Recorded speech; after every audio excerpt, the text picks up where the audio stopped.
Hi everyone, today we are going to learn how to use currency exchange rates table. A Kenyan company received 100,000 US dollars.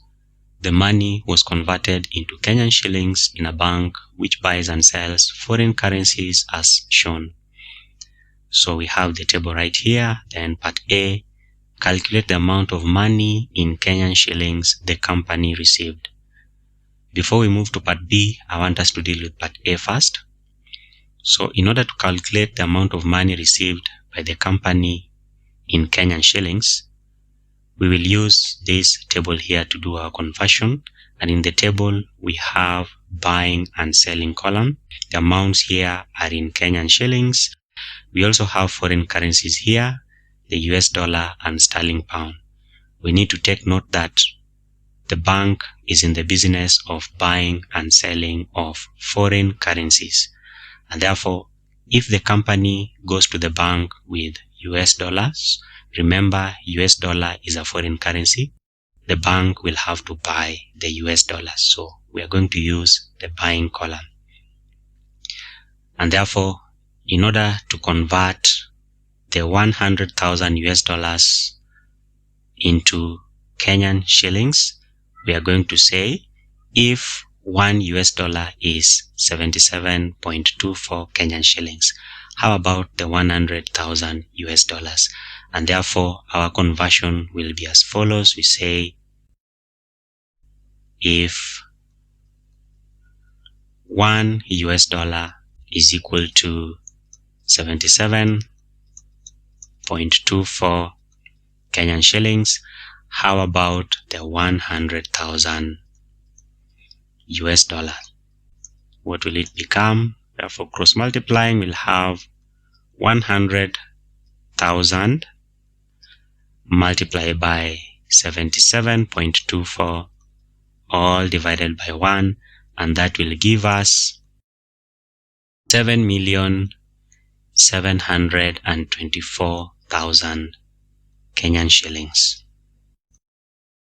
Well, moving to part B, the company exchanged the Kenyan shillings calculated in A above into sterling pounds to buy a car from Britain. Calculate the cost of the car to the nearest sterling pound.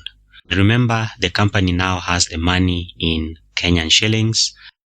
When the company goes to the bank to seek sterling pounds, the bank will sell the sterling pounds, being a foreign currency.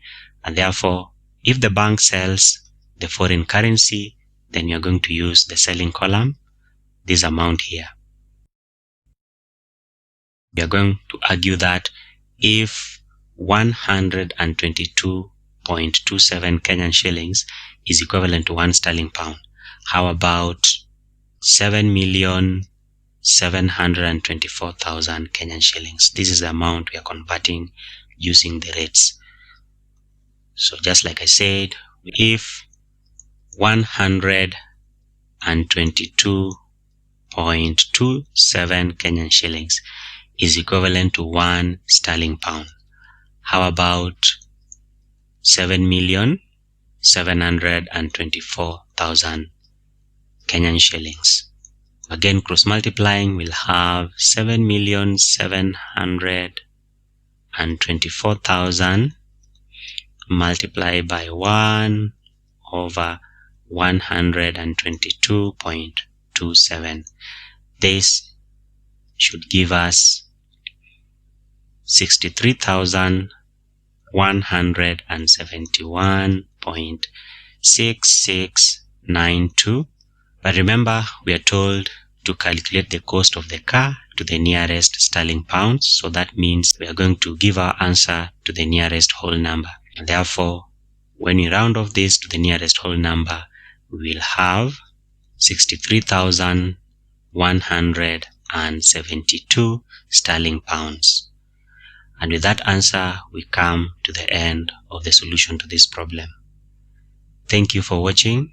See you next time.